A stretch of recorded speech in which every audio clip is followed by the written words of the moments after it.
قرآن مجید میں اللہ تعالیٰ نے اپنی عبادت کے ساتھ ہی والدین کے ساتھ نیکی کرنے کا حکم ارشاد فرمایا ہے۔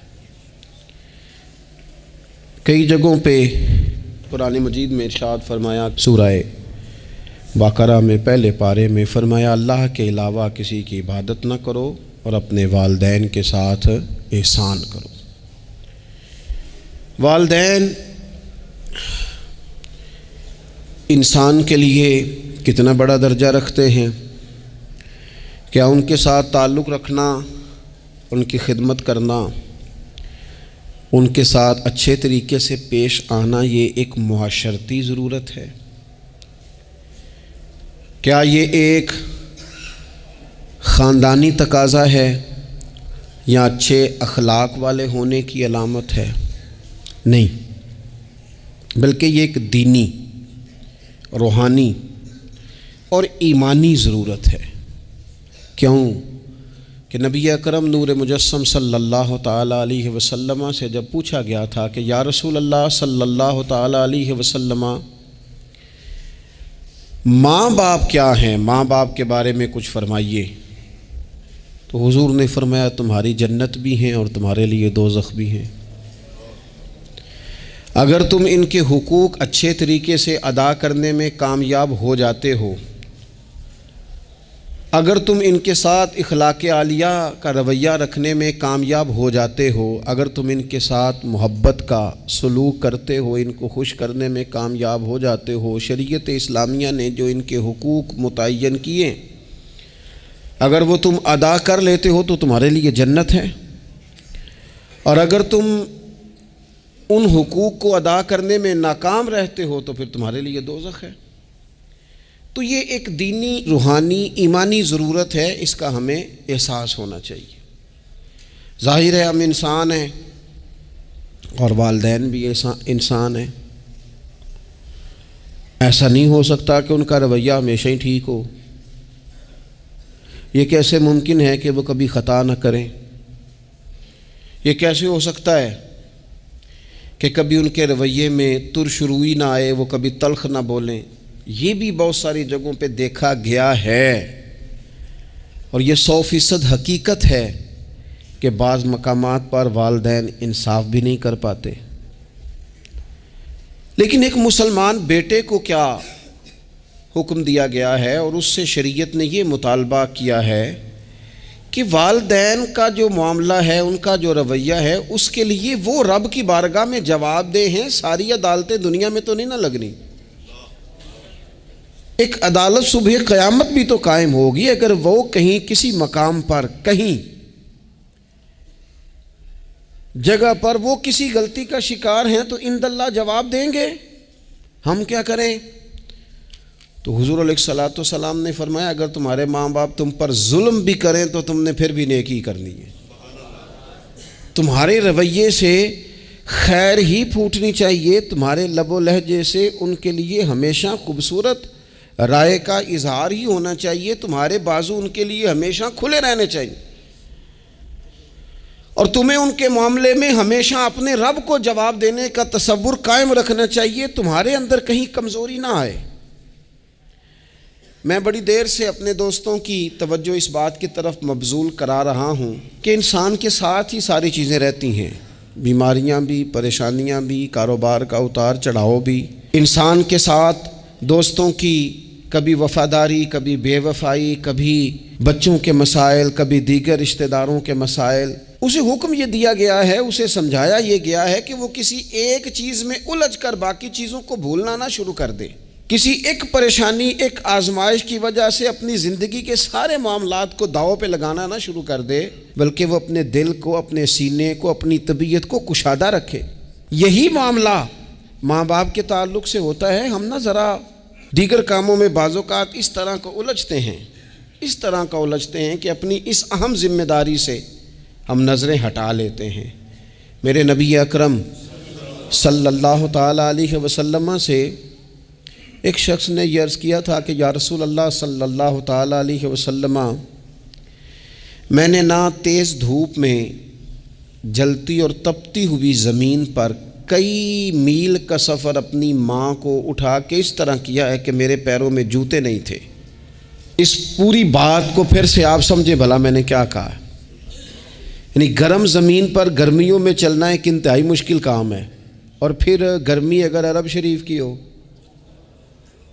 اور صحرائی علاقہ ہو، اور پھر آپ نے ایک شخص کو بھی کندھوں پر اٹھایا ہوا ہو۔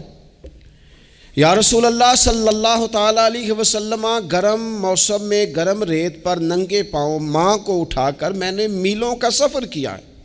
خدا را میری بات کو تقریر نہ سمجھنا، یہ ایک غلام نے اپنے نبی سے سوال کیا ہے۔ اس سوال کی لذت کو محسوس کریں اور پھر جواب کا حسن ملاحظہ کریں۔ عرض کی حضور، پڑھا میں نے سنا ہے کہ ماں باپ کی خدمت کا حق ادا کرنا چاہیے، تو وہ میں کوئی حق ادا کر سکا ہوں، کوئی خدمت کر سکا ہوں؟ اس نے کہا میں نے میلوں ننگے پاؤں تپتی زمین پر صحرا میں سفر کیا ہے۔ تو محبوب کریم نے بھی اسے سبق یاد کرایا۔ اس نے اپنی طرف سے خدمت بتائی تھی تو حضور نے ماں کی شفقت بتائی۔ فرمایا جب تو پیدا ہوا تھا تو تیری ماں کو درد کے جھٹکے آئے تھے، وہ جو جھٹکے آئے تھے نا، ان جھٹکوں میں سے اب یہ ایک جھٹکے کا بھی تو حق ادا نہیں کر سکا۔ وہ جو درد کے جھٹکے تھے، وہ جو تکلیف تھی، کتنی مائیں دوران زچ کی دنیا سے چلی جاتی ہیں۔ وہ بیٹا پیدا کر گئی، خود رخصت ہو گئی، وہ جان پر کھیل گئی، لیکن ایک زندگی دنیا میں چھوڑ گئی۔ لیکن کیا کبھی ایسا ہوا ہے کہ کسی ماں نے کہیں کھڑے ہو کے کہا ہو کہ اوہو میں نے بڑا کام کیا ہے، میں نے بڑی خدمت کی ہے، میں نے یہ کیا ہے، میں نے یہ اعزاز دیا ہے؟ لیکن بچے تھوڑا سا کر کے نا، آپ نے ناراض نہیں ہونا، میں نے اپنے کانوں سے یہ باتیں سنی ہیں کہ جی الحمدللہ میں نے ابا جی کو حج کرایا ہے، شکر ہے اللہ کا جی، ابا جی میرے پاس ہی تھے جی، باقی بھائیوں کے پاس نہیں تھے۔ تو ابا جی کس کے تھے؟ پڑوسی نے حج کرانا تھا، آپ کے پاس تھے نا، تو آپ کے والد ہی تھے نا۔ آپ نے یہ 20 مرتبہ بتایا ہے کہ والد کی میں خدمت کرتا ہوں، میرے پاس رہتا، یہ بھی بتاؤ کہ ابا نے مجھے حصہ کتنا دیا ہے۔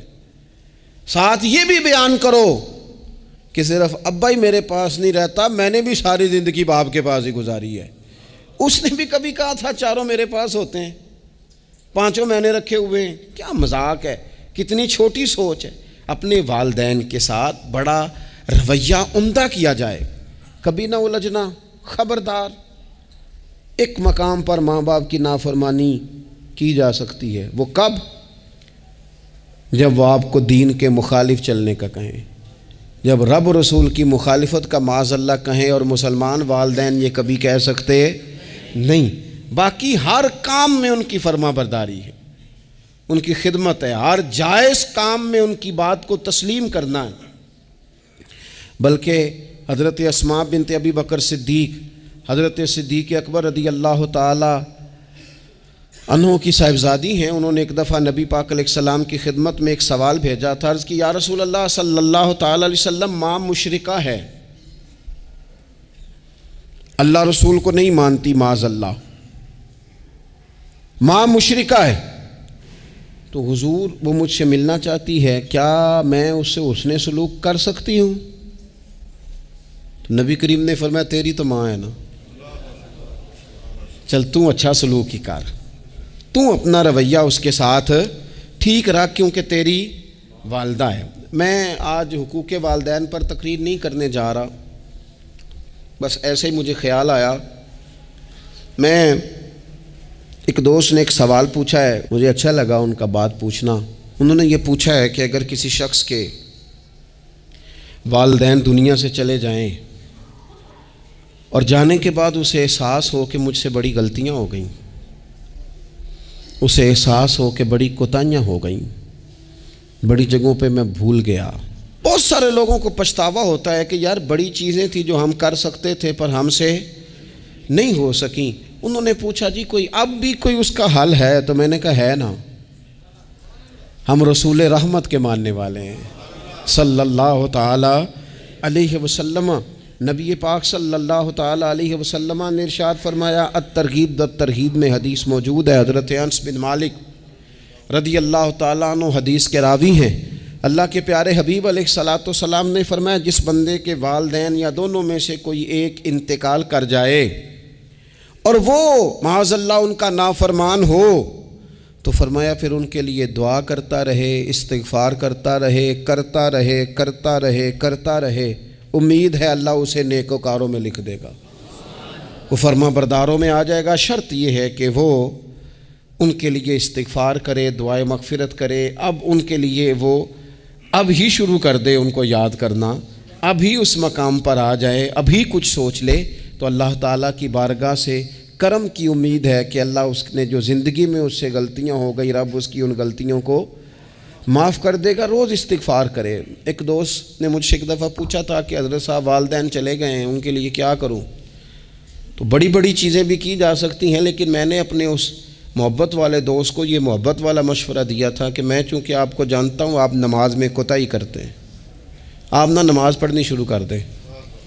وہ کہنے لگے جی وہ تو میں پڑھوں گا، والدین کے لیے کیا کروں؟ میں نے کہا نماز پڑھیں، ہر نماز کی آخری رکعت میں کہو گے نا ربنا اغفر لی ولوالدی، کہو گے نا ہر نماز میں، تو کتنا بڑا اجر ملے گا آپ کے والدین کو۔ اور پھر وہ سارا اسلوب کہ پہلے آپ نے قیام کیا، پھر آپ نے رکوع کیا، پھر آپ نے سجدہ کیا، پھر آپ اتحیات میں بیٹھے، پہلے آپ نے اللہ کی بارگاہ کے اندر اس کی عبادت کرنے کا دھم بھرا، پھر اس کی وحدانیت کی شہادت دی، پھر اس کے محبوب پر درود پڑھا، اتنے سارے کام کر کے اب آپ نے آخر میں کہا ربنا اغفر لی ولوالدی، یا اللہ مجھے بخش دے اور میرے والدین کو بخش دے۔ تو بتائیے اللہ کتنا کرم فرمائے گا۔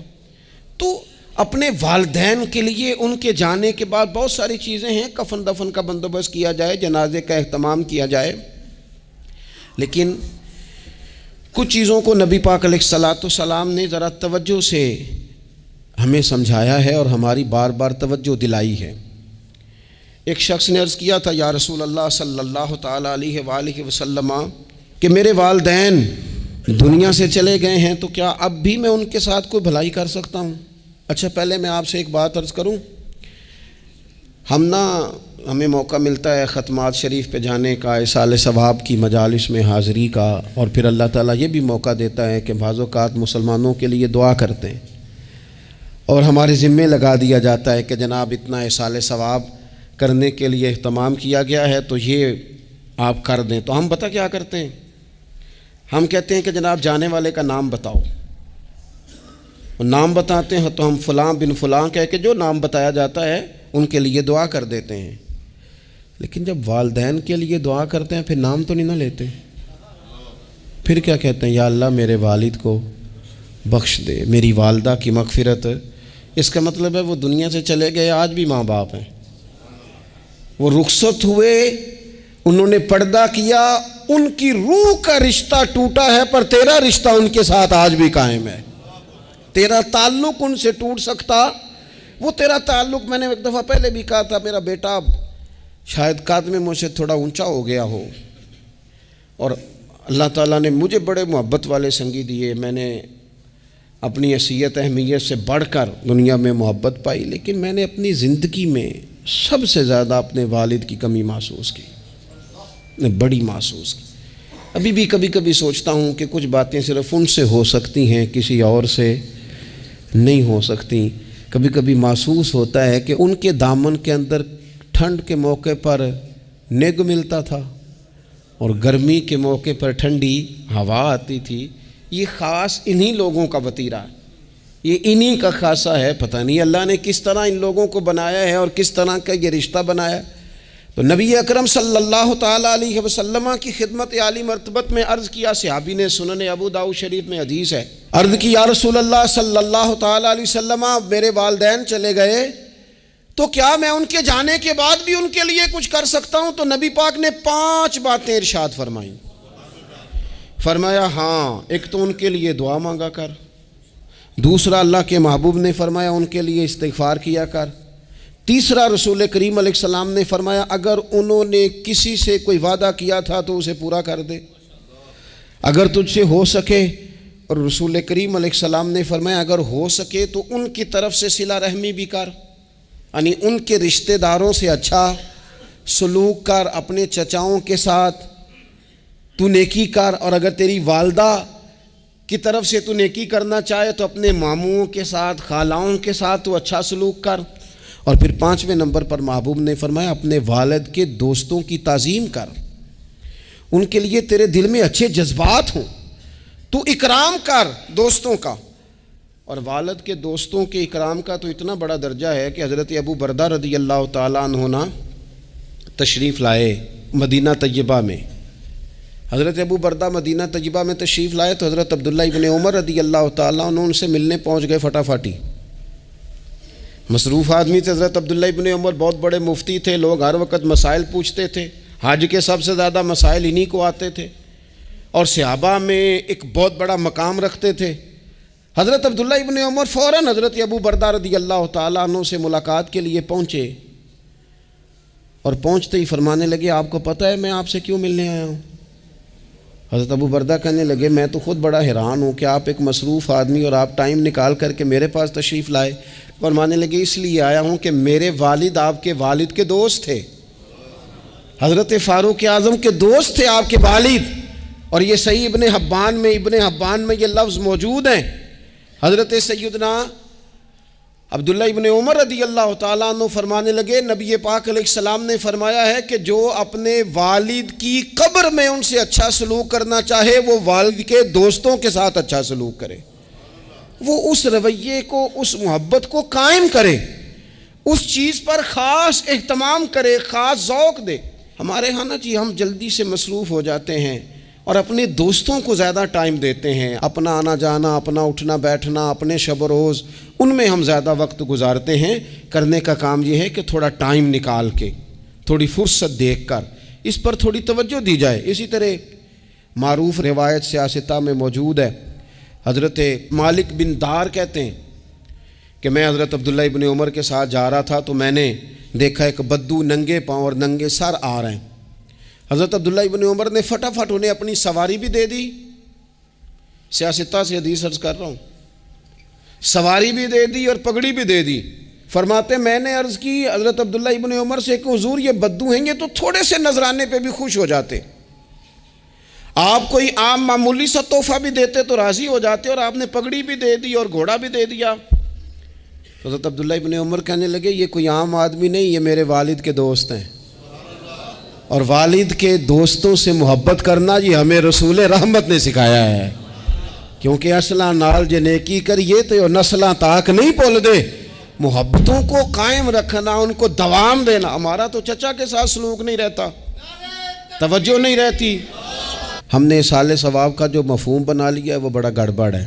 اگر تو کسی کے پاس بہت زیادہ پیسے ہوتے ہیں تو وہ اصالِ ثواب کی محفل ویسے ہی ایک سیاسی اجتماع بن جاتی ہے، اور جو عام لوگ ہیں ان کا زور کہیں نہیں چلتا تو چلو مسجد میں تو چلتا ہی ہے نا، وہ آ کے کہتے ہیں مولوی صاحب کو کہ بچے بھیج دیں اور پورا قرآن پاک پڑھانا ہے ہم نے۔ بھئی نبی پاک علیہ السلام نے تو فرمایا جتنی دیر دل جمے اتنی دیر پڑھو، آپ نے کیوں پابند کیا پورا پڑھنے کا؟ اور پھر اللہ تبارک و تعالیٰ اگر معاف فرمانے پہ آئے، وہ تو پتر بسم اللہ بھی پڑھے تو اللہ باپ کو معاف فرما دیتا ہے۔ شرط یہ ہے کہ خلوص ہو، وہاں تو معیار دیکھا جاتا ہے، مقدار تھوڑی دیکھی جائے۔ تو اصالِ ثواب تو یہ ہے کہ آپ ضرورت دیکھیں کس چیز کی ہے۔ ہمارے ہاں منوں کے حساب سے کھانے پک جاتے ہیں، بڑی بڑی لمبی دعوتیں ہوتی ہیں، بڑا کچھ ہوتا ہے، لیکن جو ضرورت ہوتی ہے، ضرورت کو ہم نہیں دیکھتے۔ اگر آپ کوئی اور کام ضرورت کا کرا دیں نا، کروڑوں روپیہ آپ نے لگا دیا ختمات پہ اور فلاں پہ، اور جس قبرستان میں آپ نے والد کو دفن کیا اس میں تو غریبوں کے لیے مزید جگہ ہی نہیں دفن کرنے کی، تو یہ اچھا اصالِ ثواب نہیں تھا کہ قبرستان کی جگہ بڑھائی جاتی، یہ اچھا اصالِ ثواب نہیں تھا کہ مسجد کا ماحول دیکھا جاتا، علاقے کے غرباء پر نظر کی جاتی، وہ لوگ جو بیچارے قرض کے نیچے آ کے پوری طرح دب گئے ہیں، نفسیاتی مریض ہو گئے، ان غریبوں کو دیکھا جاتا، یہ اصالِ ثواب نہیں تھا۔ آپ دیکھیے حضرت سعد رضی اللہ تعالیٰ عنہ نے حضور کی بارگاہ میں عرض کی یا رسول اللہ صلی اللہ تعالیٰ علیہ وآلہ وسلم، میری ماں ایک غلام آزاد کرنا چاہتی تھی، اگر میں ان کی طرف سے وہ غلام آزاد کر دوں، موطا امام مالک میں روایت موجود ہے، اب غلام آزاد جب آپ کر دیتے تھے نا، آج کل تو غلام بکتے نہیں، لیکن ایک قسم غلامی کی آج بھی ہے، بتا دوں آپ کو، وہ جو بندہ ایڈوانس نہیں لے لیتا بیچارہ 4 لاکھ روپیہ، پھر اس کو تنخواہ بھی پوری نہیں ملتی، پھر اس کی جان بھی نہیں چھوٹتی، وہ کہیں اور جا بھی نہیں سکتا۔ بھئی آپ ایڈوانس دیں گے کسی کو، اس کو خرید تو نہیں نہ لیں گے، اس کی مجبوری تو نہیں نہ خریدیں گے، اللہ کو ناراض تو نہیں نہ کر لیں گے۔ آپ ایڈوانس دیں لیکن پھر اسے تنخواہ بھی تو اتنی دیں جتنی معاشرے میں روٹین سے ہوتی ہے۔ یا رسول اللہ اگر میں غلام آزاد کر دوں اپنی ماں کی طرف سے، چل تو بھی کسی کو ایڈوانس معاف کر دے ماں باپ کی طرف سے، چل تو بھی کسی کو چھوڑ دے قرضہ ماں باپ کی طرف سے چھوڑ دے، کچھ نہیں ہوتا۔ رسول کریم علیہ السلام کی بارگاہ میں عرض کی حضرت سعد نے، یا رسول اللہ صلی اللہ تعالی علیہ وسلم اگر میں اماں کی طرف سے غلام آزاد کروں تو ماں کو ثواب ملے گا؟ حضور نے فرمایا کرنا، ملے گا نا تیری ماں کو ثواب، کرنا تم یہ سال ثواب، یہ والا سال ثواب کرنا۔ حضرت سعد رضی اللہ تعالیٰ عنہ نے ایک مقام پر یہ بھی عرض کیا تھا، ابو داؤد شریف میں موجود ہے کہ یا رسول اللہ صلی اللہ تعالیٰ علیہ وسلم میری ماں کا انتقال ہو گیا، ان کی طرف سے کچھ کرنا چاہتا ہوں، کیا کروں؟ میں آپ سے عرض کرتا ہوں نا، تنقید کرنا تو آسان کام ہے، تو بنائے نا کسی مدرسے میں کمرہ جہاں طالب علم پڑھیں، والدین کی طرف سے بنائیں، جا کے دیکھو نا۔ یہ بات کرنا تو آسان ہے کہ ہسپتالوں میں ایک ایک بیڈ پہ 4 لوگ پڑے ہیں، تو آپ اپنے والد صاحب کی طرف سے ہسپتال میں 2 کمرے بنوا دینا، آپ کو 20 بیڈ پہنچا دینا۔ آپ جا کے بات کریں کسی ٹرسٹ والے سے اور کسی سرکاری ہاسپٹل والے سے کہ لائنوں میں لگے ہوئے ہیں لوگ، ہارٹ کا پیشنٹ جو بیچارہ قریب ہو جاتا ہے موت کے اور اس کا ٹیسٹ ہی نہیں ہو پاتا، مشینیں نہیں چلتی، تو آ کے پڑھے نا۔ کیا یہ کام نہیں ہے دور بیٹھ کر تنقید کر دینا اور تھوڑی دیر تبصروں کا مزہ لے کے چپ کر دینا؟ یہ تو کوئی بھی کر لے گا، لیکن عملی اقدام کس نے کرنا ہے؟ حضرت سعد نے عرض کی حضور اماں چلی گئی ہے، ان کے لیے کیا کروں؟ تو شارحین حدیث کہتے ہیں شاید میٹھے پانی کے کنووں کی بعض جگہوں پہ کمی تھی، کریم نے فرمایا پانی کا ایصال ثواب کر۔ حضرت سعد نے اماں کی طرف سے پورا کنواں کھدوایا اور حضور نے نام رکھا، فرمایا یہ سعد کی ماں کے نام کا کنواں ہے، تو کر دیں اماں جی کے نام پر کوئی خیر کا کام۔ اگر اور کچھ نہ ہو سکے تو اگر گلی ہم نے تنگ کر دیا نا تو ابا جی کی طرف سے وہ کشادہ کر دیں، اس کا بھی ثواب ہوگا انشاءاللہ۔ 4 فٹ جگہ چھوڑ دیں تاکہ لوگوں کو آنے جانے میں آسانی ہو۔ جہاں جہاں آپ لوگوں کے لیے خیر کریں گے اس پہ اللہ اجر عطا کرے، تو ایصال ثواب کی یہ والی صورتیں بھی اختیار کریں۔ پھر ٹائم نکال کر والدین کی قبر پر جائیں اور وہاں حاضری دیں۔ جو لوگ مزارات پر جانے کے شوقین ہیں وہ ضرور جائیں، میں بھی جاتا ہوں، اور میں آپ کو پہلے بھی کہہ چکا ہوں، میں داتا صاحب رحمۃ اللہ علیہ کبھی بھی اس طرح نہیں گیا کہ میں جلسے پہ گیا ہوں، محفل پہ گیا ہوں، کسی کام گیا ہوں تو حاضری دے لوں۔ میں سمجھتا ہوں یہ ٹھیک نہیں ہے، میں تو داتا صاحب اسپیشل جاتا ہوں، میں تو حضرت بابا صاحب بھی جب جاتا ہوں تو اسپیشل جاتا ہوں، اور میں جاتا بھی ہوں تو ان کی خدمات دینیہ کو، ان کی عظمتوں کو سلام کرنے جاتا ہوں۔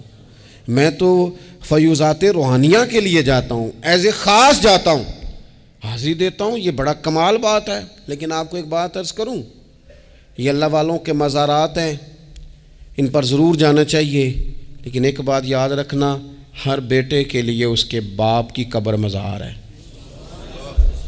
ہر بیٹے کے لیے اس کی ماں کی قبر مزار ہے، اس پر بھی حاضری دو۔ حاضری کا مزاج بناؤ، یہاں جا کر کے نا حاضری دے کے آؤ۔ میں قبرستان سے نکل رہا تھا تو ایک دوست نے مجھے کہا کہاں ہیں؟ میں نے کہا میں اپنے والد صاحب کی قبر پہ حاضری دے کے آ رہا ہوں۔ کہنے لگے ان کا مزار کہاں ہے؟ میں نے کہا وہ آپ کے لیے تو کوئی روایتی مزار نہیں ہے، وہ میرے لیے مزار ہے، کیونکہ میرے والد ہیں نا، وہ راضی ہوں گے تو رب راضی ہوگا۔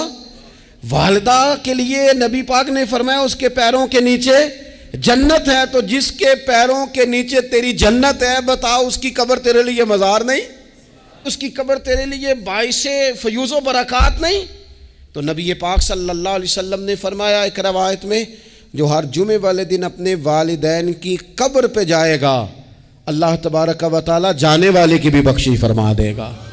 تھوڑا سا نا مخصوص سا ٹائم نکالیں، کچھ تھوڑا سا ارادہ کریں، حاضری کا پروگرام بنائیں۔ ایک بات اور عرض کرنی ہے یہاں، اس کو میں بڑا ضروری سمجھتا ہوں آخر میں آپ کی خدمت میں عرض کرنا۔